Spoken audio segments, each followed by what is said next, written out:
Shalom. Welcome to Jay Shares Bible, where Jay shares what I know about the Bible. Not saying that I'm 100% right or anything. I'm just sharing what I have learned, and hopefully it will help you and for you to get more information or challenge you in what you already know that you can share with others about who we are as Israel, and also maybe even share back with me. I've learned from a lot of people, as you'll even see as part of my slides, and hopefully you can learn something from me and you'll be willing to share with me and others about what you have learned or what Yah the Most High has shared with you. So this is part three, the color, the color of the Messiah and its importance. And today we're going to be talking about King David. And if you've seen any of previous videos, you will know that um, my YouTube page, Jay Shares Bible, you'll see the first part and the second part where we talk about Judah and Judah, his wives and children, and Rahab and her lineage as well.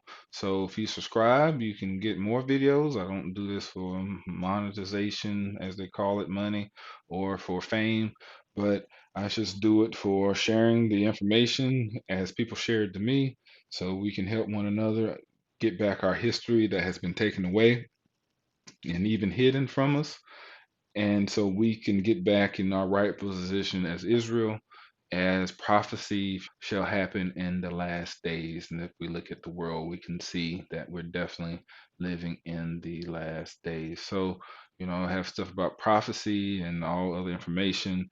And basically, how I do it is I put out different series of information. And the more likes I get in one series, that's how I go about knowing that you're responding to what I put out there. I just don't like wasting time because I feel like time is so valuable. I think that's the most valuable thing you have in your life other than your soul and salvation is your time, because we are limited in our time with our family and friends and the loved ones and the things that we can do. So we need to make sure that we make good use of our time. So if you like a certain video, that's the one I make next. So the most likes I had, other than how to prove all 12 Israelites tribes were black. I made a second series of that. You'll see about the Levites and the priesthood because I had the most likes on that video. And now I'm making one. My second number of likes was based upon the Messiah is black, based on the Bible part two. And even though I didn't have as many views on this one, I had more who liked. So I'm gonna put my time in where I know people are receiving the information. So here we are with part three, talking about the line of the Messiah and why it is important to know that he was a black man from the tribe of the Black Judah, right? So if we start off with Ruth in chapter 4, verse 13, we'll kind of go from where we left from the last video. We were talking about Rahab marrying Salmon, and they had a child by the name of Boaz. So here in verse 13, it says, So Boaz took Ruth, and she became his wife, and he went into her, and Yahuwah enabled her to conceive, and she gave birth to a son. So if we know about the story of Ruth, Ruth and was a daughter-in-law to Naomi. Her husband died along with all of Naomi's sons. Naomi's husband even died, and Naomi decided to go back home from the land of the Moabites, going back to the Israelites or even the land of Judah. And she told her daughter-in-laws to go home, and one went home. I think her name was Orpha, but Ruth here said no.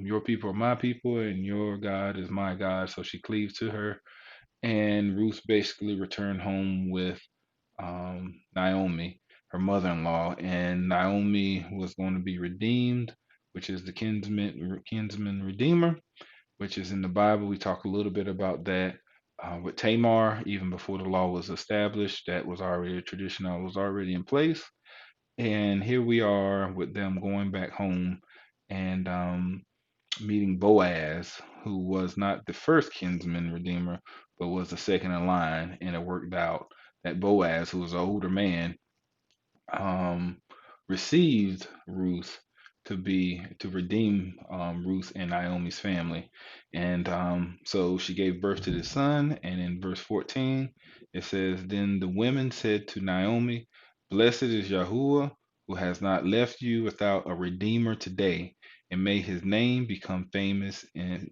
Israel.'" So we know that his name ends up becoming famous because he is of his descendants. So 15, may he also be to you a restorer of life and a sustainer of your old age. For your daughter-in-law who loves you and is better to you than 7 sons has given birth to him. Then Naomi took the child and laid him in her lap and became his nurse. The neighbor woman gave him a name, saying, "A son has been born to Naomi." So they named him Obed. He is the father of Jesse, the father of David, King David. So you know his name was famous because um, King David was the great king of Israel. Some people say second king, some people say third king, but he was one of the greatest kings well, all times, of Israel, other than the Messiah, right? So, um, we see here that it was given birth, and now we're here with Boaz, and we have to kind of understand who is Boaz. So we talked a little bit about it, but we're gonna go a little bit more into detail. And we know that in Matthew 1, 3, and 5, it says Judah was the father of Perez and Zerah by Tamar. So we talked about that in verse 1, part 1, and we see Tamar there in the top left, that, depiction of her. And Perez was the father of Hezron, and Hezron the father of Ram, and Ram was the father of Amminadab, and Amminadab the father of Nahshon, and Nahshon the father of Salmon, and Salmon was the father of Boaz by Rahab. So we see Rahab there at the top, who was his mother. That's just a depiction of her. But, a lot of people in church don't ever hear this. I never heard it myself. It kind of just popped in my head. I say the Most High did it. And I'm like, this is the same Rahab that was the harlot back in the Old Testament when they came to battle Jericho and the walls came tumbling down, and she let that red rope out the window. So I'll talk about that a lot in part 1. But it's just very interesting, that she will be in the lineage of Yahusha, our Messiah, being a Canaanite harlot, right? And even Tamar played a harlot. So these are, his his ancestor women on the woman's through the women's side who were Canaanites. But it goes on to say Boaz was the father of Obed by Ruth, and Obed the father of Jesse, who we knew was the father of King David. So how did Boaz become this wealthy man? Because it says in Ruth 2:1, now Naomi had a kinsman of her husband, a man of great wealth. Right, he was wealthy, a family of Elimelech, whose name was Boaz. So he had money. How did he get this money? Right. So in First Chronicles 2:10, it says Ram became the father of Amminadab, and Amminadab became the father of Nahshon, leader of the sons of Judah. So his granddad was a leader of the sons of Judah, and not only any leader. So we see in Numbers 10:14, right, the standard of the camp of the sons of Judah according to their army set out first, with Nashon, the son of Amminadab, over its army. So he wasn't just the leader, but he was over the army of Judah, So each tribe went out and had their place in battles and stuff. And Amminadab, his grandfather, was over the army of all Judah. And he was the lead, of course, being the leader. So he probably gained a lot of wealth as they were going fighting different people around the Canaanites and all the people that was in that area. So he was probably wealthy as they even gave a lots of land and so forth, right? So we know that Boaz had children, and one of those children was King David. So let's discuss, what did King David eventually, who came through this line, look like, right? So we see in 1 Samuel chapter 16, verse 12, it says, "So he sent and brought him in. Now he was ruddy, with beautiful eyes and a handsome appearance. And Yahuwah said, 'Arise, anoint him, for this is he.'" So this is a story when Samuel goes out and he's mad. Basically, Yah done rejected Saul as king, and it says, "Go anoint the next one, who's going to be a son of Jesse." And we know that David was the one that was left in the field, and all the other brothers came. And then and David was then called forth, and this is how Samuel described him as ruddy, with beautiful eyes and handsome appearance. So, what does the definition of ruddy look like, right? So, most of the time you hear this ruddy, you hear where, especially a lot of, and I'm not knocking camps and stuff, but some Israelite camps, and even some of the other groups, you hear them call people Esau, that who are white Americans. And they said because they are red, and that's a symbol of Esau, because that Esau was ruddy. And we see here that the same word is used even in the Hebrew, um, going to King David as being ruddy. So that just lets me know, it took me a while to really learn more about the different Israelite beliefs and the culture, and even the different beliefs among the different religions around Messianic and Hebraic understanding, especially within the Israelite community. And the Israelite community is a ethnicity; it's not a religion. So even if you don't know that you're Israelite, you're still an Israelite. That's like a Chinese man that was moved to another country and he never seen China before. He's still Chinese, even though he doesn't know it. So you're still Israelite, even if you don't know the history and understand African American was a name given to us. But if you believe that Esau was red, and the sign of his redness was that he was white, that means that you also should believe that David was white. And even if you don't believe David was white, that he was just red, and you have to also understand, before you call every European Esau, you have to also understand that Esau was the brother of Jacob or Israel. So if every European is Esau, you're basically calling every European a Hebrew, because Esau was a descendant of Abraham, and anyone who descends from Abraham is a Hebrew. So I definitely don't agree with that. Um, and I believe that most Europeans are Gentiles, even though some Edomites might or did creep up into Rome and other places and kill them, as it talks about, but even in Egypt and other places, as you'll see defined through the Bible.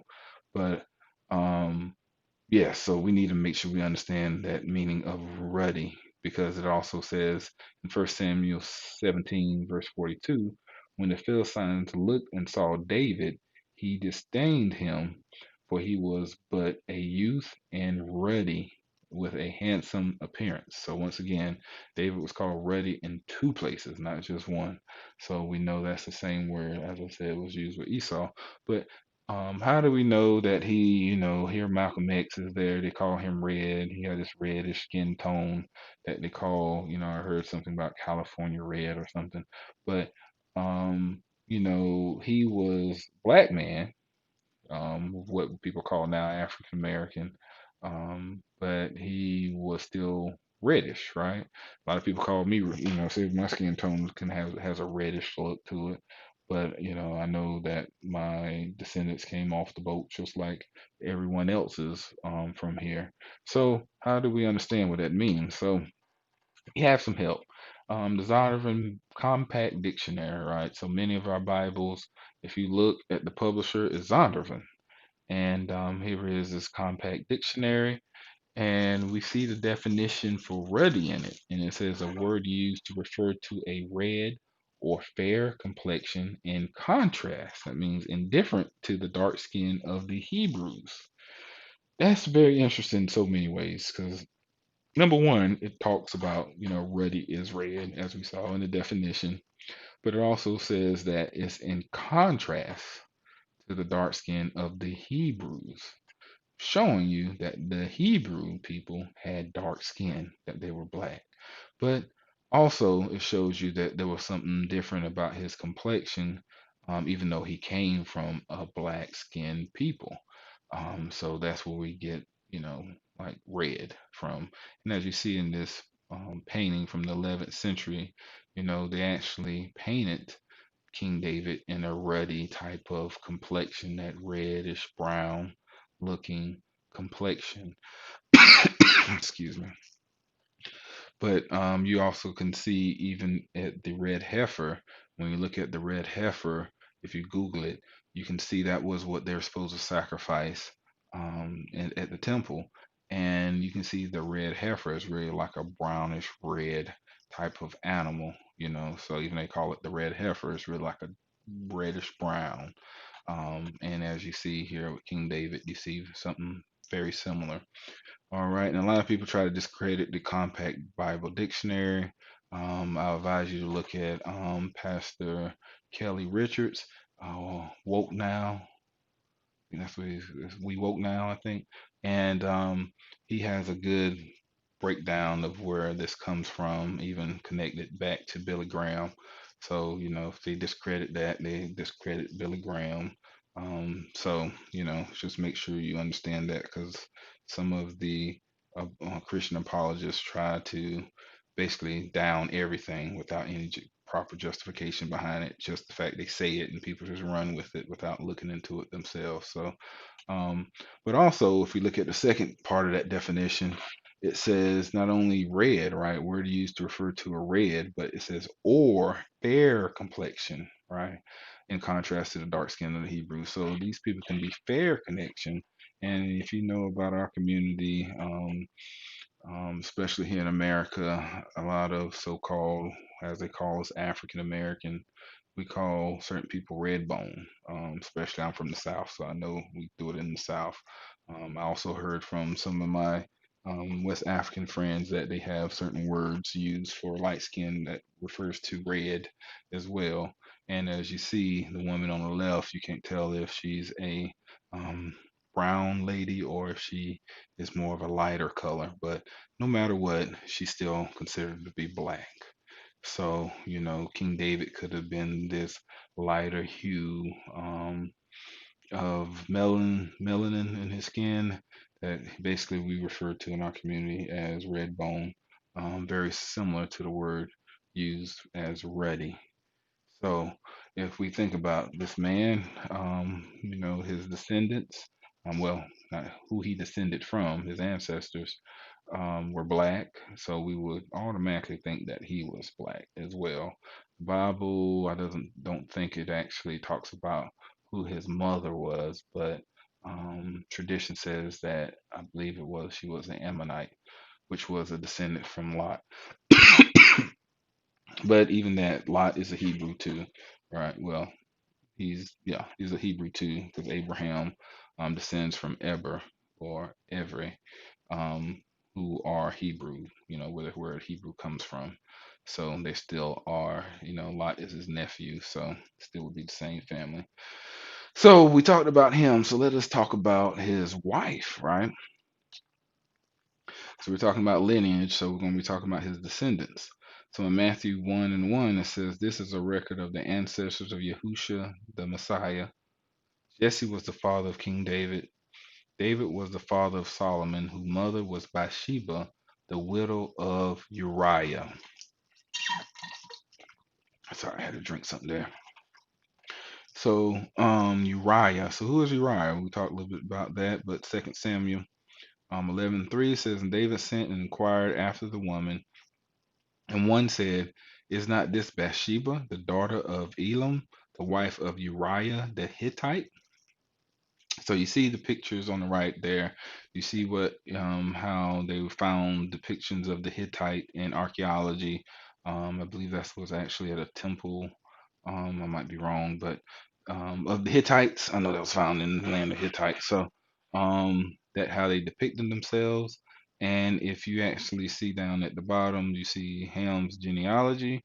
Ham was basically the father of Canaan. Canaan was the father of Heath, and Heath was the father of the Hittites. All this you can easily be seen in Genesis 10, which is the table of nations. And right here I have Genesis chapter 10, verse 15, and it says Canaan's oldest son was Sidon, the ancestors of the Sidonians. Canaan was also the ancestor of the Hittites.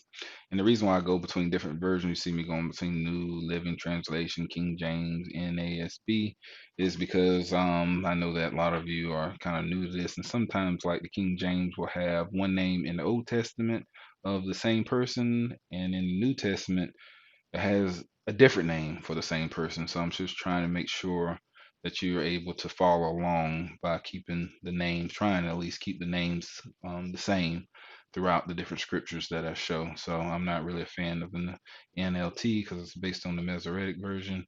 And even I'm really a big fan of the New American Standard Bible right now because it comes off the Septuagint versus the Masoretic, even though I found some differences between it and the Septuagint, but at least it's an easier read for people as well as we go through it in more of a modern type of English. So we see in First Chronicles chapter 11, who is Uriah? So we know he's a Hittite, but what does that have to do with Israel, right? So in verse 10, it says, got a cough. Now these are the heads of the mighty men whom David had, the mighty men who gave him strong support in his kingdom together with all Israel, to make him king, according to the word of Yahuwah concerning Israel. These constitute the list of the mighty men whom David had. Jesselbeam, the son of Hakamonite, the chief of the 30. Uriah the Hittite, Zabad, the son of Elah. So we see Uriah was among of David's mighty men. So this is not just some Hittite living among them living with this Bathsheba. He was actually one of David's mighty men that helped protect them and fight for him and help them get the kingdom. So it's real messed up. The fact that he had taken his wife while he was out in battle, while King David was at home enjoying himself. He enjoyed himself with this man's wife, and when he actually tried to bring him back home after he got Bathsheba pregnant, after David did, he tried to bring Uriah home to sleep with her. So basically, looks like he was the one who got her pregnant, and Uriah was just a honest man and very loyal. It didn't feel like it was right to that the other warriors were out and soldiers were out in battle while he was able to come home, and he didn't feel like he should be able to enjoy his wife. So David had to do something. So what he do? He took him and put him at the front line. Told his, I believe it was Joab, his cousin slash general, to told him to put him in the front line, and he basically pulled back while he was in the midst of fighting, and they killed Uriah. And then Nathan came and told him that Yah wasn't happy with them, and ended up punishing him by taking their firstborn, and said that there will be basically violence happening in his household through his descent, King David's descendant, the rest of his life, which you can see. But when we think about the story, right, we have to kind of think logically. So if King David was not a black man, okay, let's just say that he was a white man or something else, and he ended up having this Uriah the Hittite, who we know for sure came through Ham, who actually was black because we know Ham is Africa. So, um, so if he would have had a child by this man's wife, what color would that child be? So if it didn't come out with some brownness to it, then Uriah knew something would have been up, right? So, even the fact that King David would have him try to come back home and sleep would have been odd. But the fact that he knew that they were of the same complexion, being that King David would have been black man, then it would be hard to tell who baby it would have been, right? Except for some of the facial features. So sometimes logically we can think through stuff and kind of like, wait a minute. There has to be more to the story than what they display to us in cartoons and pictures to really make for it to make sense. But as we know, Uriah was married to Bathsheba, and even her, they have some controversy about her makeup. But I find it interesting, first of all, that her name Bathsheba. When we think of Sheba, we think about like the Queen of Sheba that came to seek knowledge from King Solomon, right? Um, and if we look up the word Sheba, we see it's of foreign origin. It's not really Israel. It's not Hebrew. There's Hebrew letters, but it looks like it's been more transliterated than actually a root word in Hebrew. So we see that the root word is a foreign religion origin there. And so it's interesting that she would carry this name, Bathsheba. There's some other people that has that name, but I don't think any of them are actually Israelite, even though one of them are Hebrew. I think through um, Abraham and Keturah. I want to say one of them was cheap, but there I might be wrong. But there's no really one named Israel. When we think about Sheba, we think about Queen Sheba of Cush or Ethiopia, right? So that's one of the questionable pieces for me about her origin. But then we also see on the right some of the things that happened in her life. She was married to Uriah the Hittite. She was David's wife. She ended up having King Solomon, so there's some of that lineage. She was also a great ancestor of Yahusha the Messiah. She was the first one to sit next to her son on the throne, Queen Mother. That's very similar to some of the West African traditions of some of them actually have a Queen Mother. Um, she also has compassion on her stepson Adonijah, who tried to take the throne um, from her son Solomon and was later killed. But he asked for King David's concubine, and that's what God had him kill. He asked Bathsheba for the concubine, and Solomon didn't like that, so he killed him. But her father was Elam, a Gideonite, um, and her grandfather was Ahithophel, who counseled both King David and King Absalom. So he was a very smart man, and they really considered his counsel. And the Gileadites were from the city of Gilo in Canaan, so, or in Judah. Israel ended up becoming Israel was taken from the Canaanites, and Gilo was in the land of Judea for Judah. And I find that interesting because a lot of times we talk about a lot of the Israelites marrying foreign women, and which was very bad. But there's not a lot of times where we actually hear of a foreign woman, I mean, of an Israelite woman marrying a foreign man, unless it's by force or something, kind of like Queen Esther and stuff. But within Israel, when they lived in Israel, we don't really hear that happening a lot. And if we think about as they were entering into land, they were given clear warning about that in Deuteronomy 7 1 through 4. And it says in verse 1, I forgot to change that, when Yahuwah, your Elohim or Yah, brings you into the land where you are entering to possess it, and clears away many nations before you, the Hittites, and the Girgashites, and the Amorites, and the Canaanites, and the Perizzites, and the Hivites, and the Jebusites, 7 nations greater and stronger than you. And when Yahuwah, your Elohim, delivers them before you, and you defeat them, Then you shall utterly destroy them. You should make no covenant with them and show no favor to them. Furthermore, you shall not intermarry with them. You shall not give your daughters to their sons, nor shall you take their daughters for your sons, for they will turn your sons away from following me to serve other gods. Then the anger of Yahuwah will be kindled against you, and he will quickly destroy you. So right there, we see that it was wrong for men or women to marry any of these Canaanite people. So usually the women were treated, harsher than the men would, as we saw with the stoning when they tried to stone the woman at the well. They didn't think about their own sin; they was just thinking about the woman's sin. Even in the story we talked about previously in part one with Tamar, even though Judah went and slept with a prostitute when his daughter-in-law Tamar came back pregnant, when he didn't know it was his own child, he was getting ready to burn her, getting ready to kill her until she showed him the signet ring and the staff.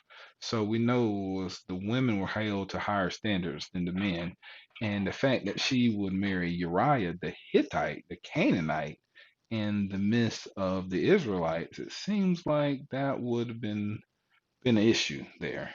So that's another reason why I feel that Bathsheba was a Canaanite, was a woman of the land before, a descendant of the land before the Israelites actually came in and took over. And a lot of people ask, well, not a lot of people, but people probably are wondering, um, how does that happen? Didn't they go in and kill out all the Canaanites and, except for the few that was still among them? So we can look in scripture and talk about the foreigners in exile, right? So some of these scriptures will show you some of the people that was living among them during that time as well. So in First Chronicles chapter 22, verse 2, it says, So David gave orders to gather the foreigners who were in the land of Israel, and he set stone cutters to hew out stones to build the house of Yah. So he basically got these people and forced the foreigners to basically be people to, work towards building the temple. But there was foreigners who were in the land of Israel. So there was already foreigners. So let's go a little bit more deeper into that. Well, let's go deeper into that.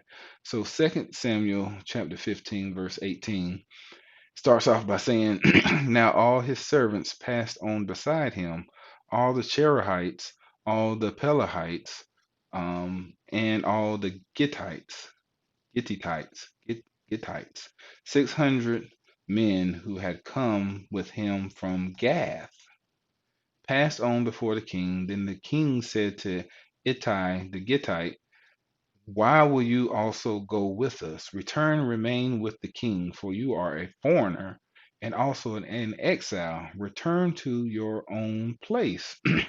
So here are these men from Gath, and Gath is a Philistine town, right? They come from Philistine. They're Philistines, and they're hanging out with King David, and David trying to tell them to go back to their place in Israel because Absalom, his son at this time, has rebelled and took over.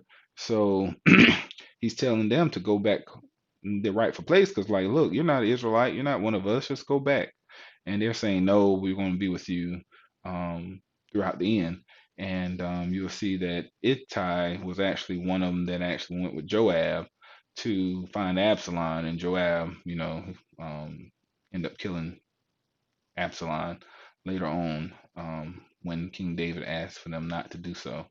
But you can see that these foreigners, right? Key word here, it says you are a foreigner and also an exile, right? So these people who were kicked out of their land and are not of Israel, that's among Israel. So let's go even more in Second Chronicles 8, starting at verse 7. All of the people who were left of the Hittites, the Amorites, the Perizzites, the Hivites, the Jebusites, who were not of Israel, namely from their descendants who were left after them in the land whom the sons of Israel had not destroyed. Them Solomon raised as forced laborers to this day. So that shows you that most of the like Hittites, Amorites, the Jebusites are definitely Canaanites. I believe the Perizzites and the Hivites are also Canaanites, even though I don't think the lineage might not be shown there. Might be. I just can't remember. But basically, all of them are Canaanites who were still of the land, who were, when the Israelites came in to destroy the Canaanites and make it the promised land, they were descendants of some of those people who were still left after the war, basically. So they weren't destroyed. So there were still people living among them from that battle with the Canaanites all the way to the time of Solomon. So from Joshua all the way to Solomon, even past the time of David, there were people that was there showing that Bathsheba once again could have been a Canaanite.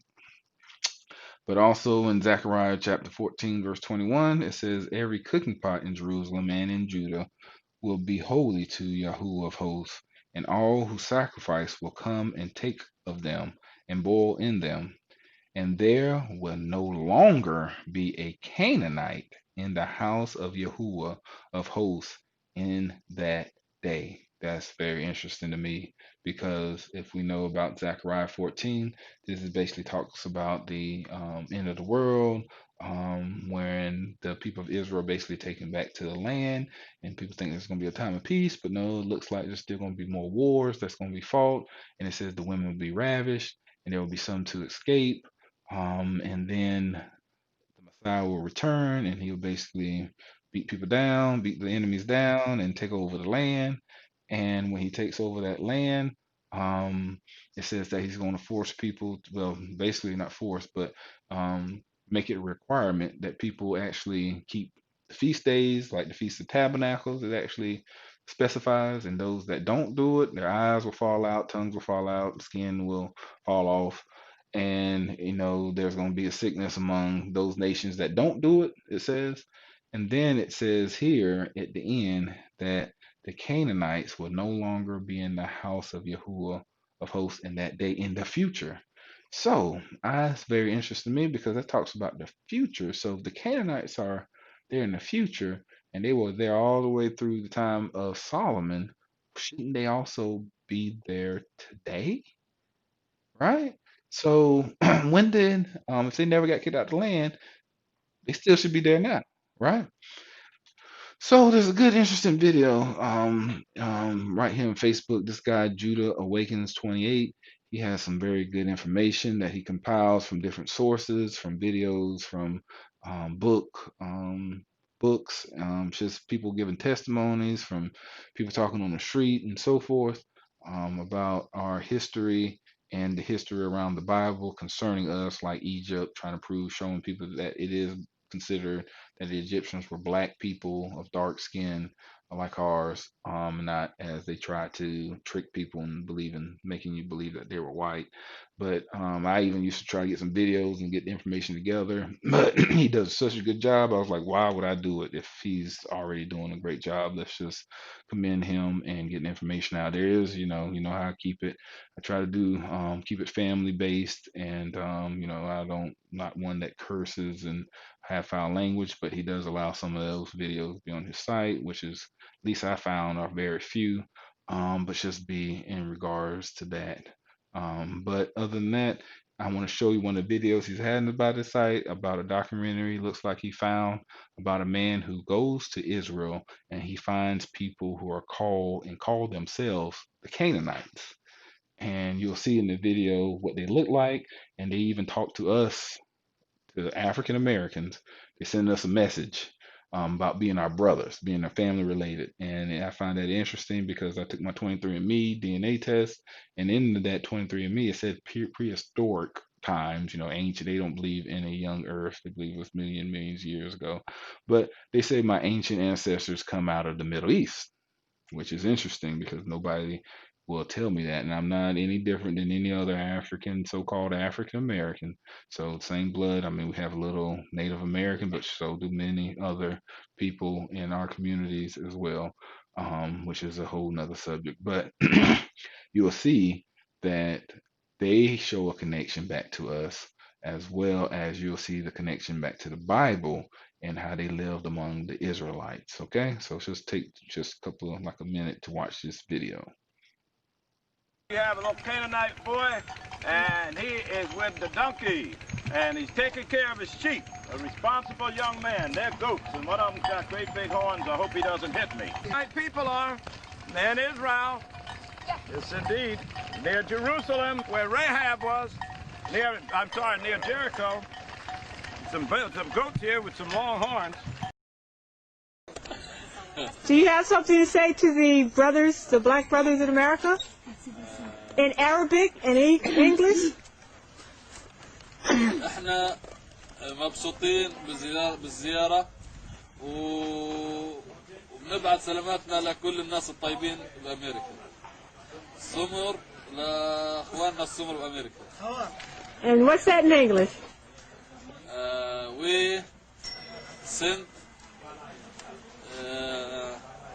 flowers from our land here to our brothers, black people in America, and we like them.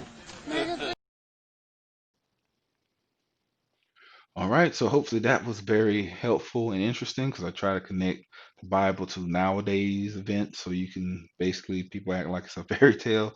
And if these things are true, that means that the prophecies of the past were true and the prophecies of the future are true. And knowing who we are as Israel is very, very important. So the going back to Bathsheba, we know that she was a Gileonite. In 2 Samuel chapter 11, verse 3, it says, And David sent and inquired after the woman. And one said, Is not this Bathsheba, the daughter of Elam? So the daughter of Elam, the wife of Uriah the Hittite. Talked a little bit about this before. In 2 Samuel chapter 23, verse 34, it says, Ephiphalet, the son of Ashabai, the son of Machalatite, Elam, the son of Ahithophel, the Gileonite. So Elam, the son of Ahithophel, the Gileonite. So it calls him a Gileonite, right? So that's who Bathsheba is, what? A Gileonite. As well, her father Elam is a Gileonite.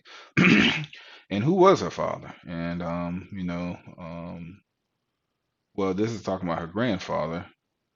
So it talks about, and Absalom sent forth for Ahithophel the Gileonite, David's counselor, and his city, even from Gilo, Gilo or Gilo, well, he offered sacrifices. So showing you that he was from Gilo, and that's right.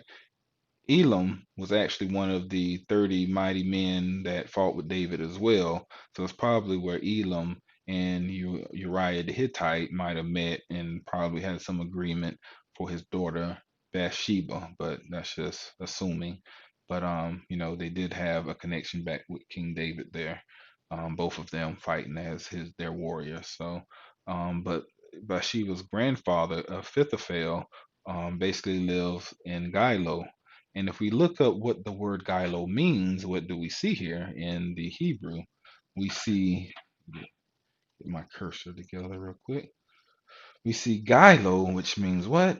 Exile. So remember we talked about the foreigners and those who were exiled. So where was Gilo? Gilo is right here. We see Bethlehem. We see Jerusalem up here. Hebron, some of the places named in the Bible. And it's very interesting, right, that they would call a place within Israel a place of exile. Why would they call Gilo exile when the Israelites, this was the land of Israel? So it sounds to me that now this is to me, like I said, I'm not, 100%, nobody's 100% or anything, but from my understanding, Gilo would have been the exiles, and the exiles would have been the Canaanites that was living in a land that's getting kicked out. Because we even knew, even in King David's time, Jerusalem was owned by the Jebusites, which were descendants from the Canaanites. And the Benjamites, when Joshua first came into the land, they could not remove them from the land. So we know right there that they were living there for a while, that the Jebusites were there, and King David had to go and kick them out. So we know all the way up to that time there were Canaanites living in the land. So Tamar would have been, to me, a descendant from those Canaanites who were exiled. And this exile word, Gilo, is very, very interesting because the root word for it is gulal or gullah. And if you are from the South, especially in the South Carolina, Georgia area, or even Jacksonville, North Carolina, all the way down to Jacksonville, Florida. If your ancestors came on slave boats through that area, and I think they said something like 85% of our people are from that area, you're considered to be a Gullah person.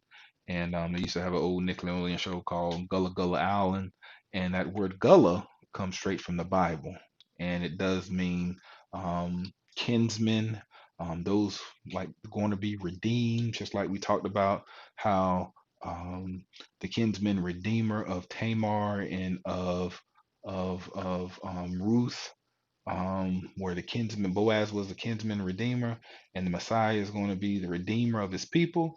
And the Gullah means, those that are kinsmen or those who will be redeemed, or who were living in exile, as we see here from the land of Israel. So these Canaanites were in exile of their land.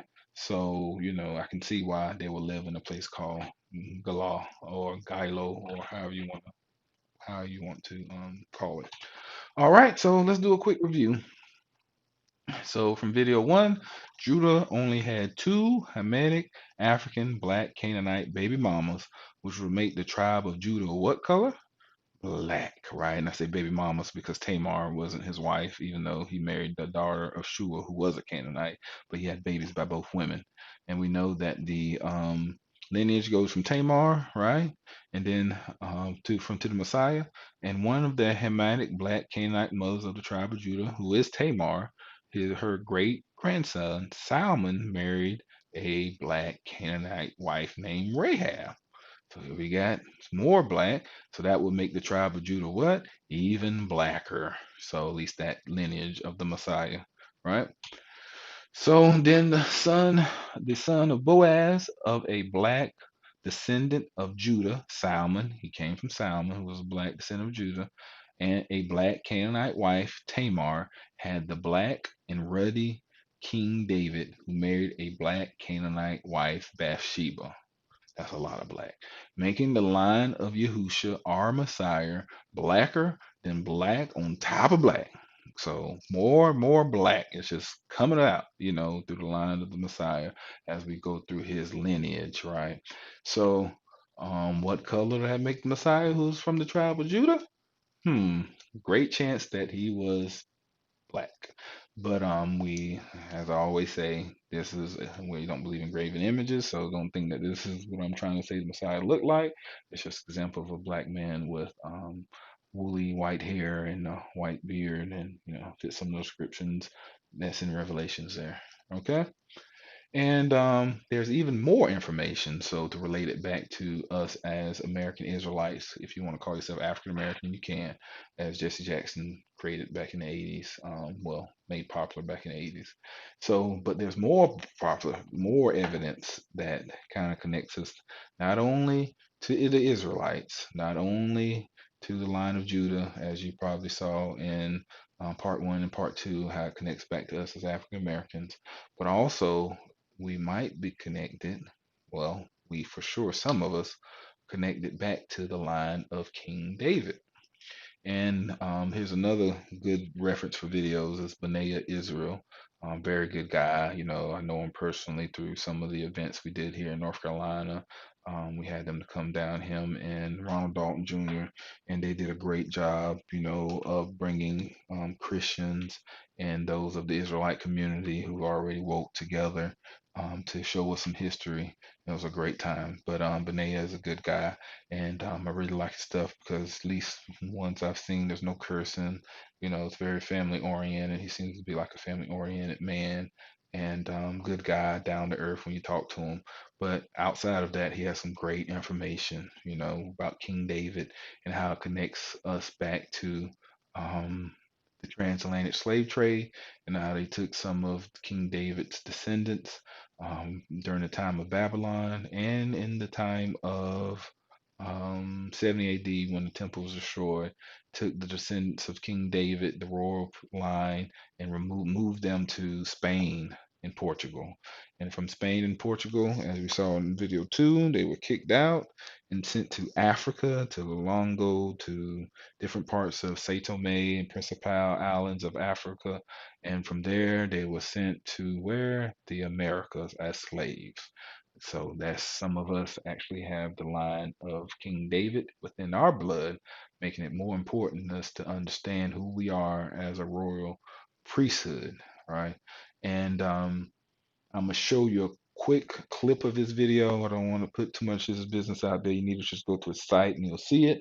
But also will put in a trailer to his King David video. And here you'll see, if you go to a site, he has he also supports his assembly.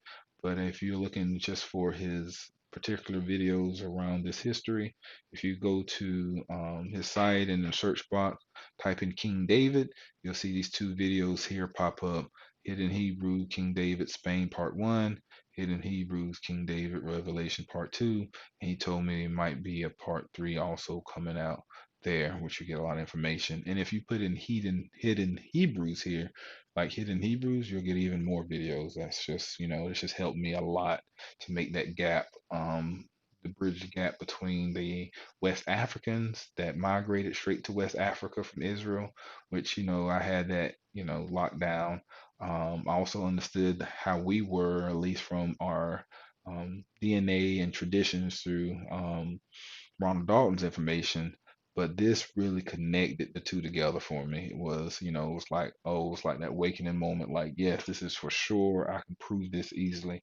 So take some time to watch this, and I'll be right back with you in just a few.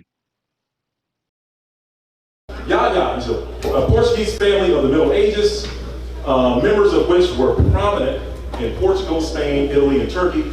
Certain individuals of the family bore the additional cognate name or last name of Negro.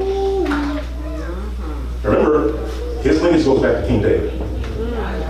It goes back to King David. So, Portuguese family of the Middle Ages, talking about Yaya here, and it says members of which were prominent in Portugal, which means everybody knew them. Spain, Italy, and Turkey. Certain individuals of the family bore the additional cognate name or last name of Negro, with the lineage going back to King David and King Solomon. Wow. All right. That's it. It doesn't stop there, all right? It doesn't stop there. So one of the things we know about Yaya, and I actually brought this out in some of the other videos, was when the Spain persecuted the Jews, and went over to Portugal, and then from Portugal over to transatlantic slaves, or into the transatlantic slave trade via the west coast of Africa.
hopefully you found that to be very helpful. And if you are what they now call African American, hopefully you now know that you're not just what they call an African American, but your ethnicity originally was an Israelite. And not only the Israelite, but as I said, from the tribe of Judah. Not only from the tribe of Judah, but also from the royal household of King David. Many of us, maybe not all of us, but many of us. So hopefully that information was helpful and all this presentation was also helpful. Really get to know who you are as Israel because it's so important. And we're definitely living in the last days. So make sure you do right and understand the Bible that was given to us by Yah for us and for those who also will believe. And it's very important that everybody knows this, Israel most importantly, but even the other nations who will decide to do right and to start persecuting his people. Know that can recognize how we've been treated, and it's mostly because of what we have done, but it also um, going to hold them accountable for what they have done to us as well and done to y'all. So hopefully this was helpful, and our next video, part 4, have more, even more information and more evidence as we go down the line of Yahusha, our Messiah, and you will start seeing even more evidence. And I think there's only going to be 2 more videos, maybe 1 more, to complete, but there's still a lot more information and things that you probably haven't been told or haven't realized as you've been reading the Word to see it for yourself. That was only a blessing for me to see it as well. So hopefully this will help. And as more, like I said, the more likes we get for a video, the more I put out more in reference to that video. So if I get more likes on this video, I'll put out part 4. If you see more likes on some of the other videos, I will continue with those until I see the ones for this one to be higher, so I know it's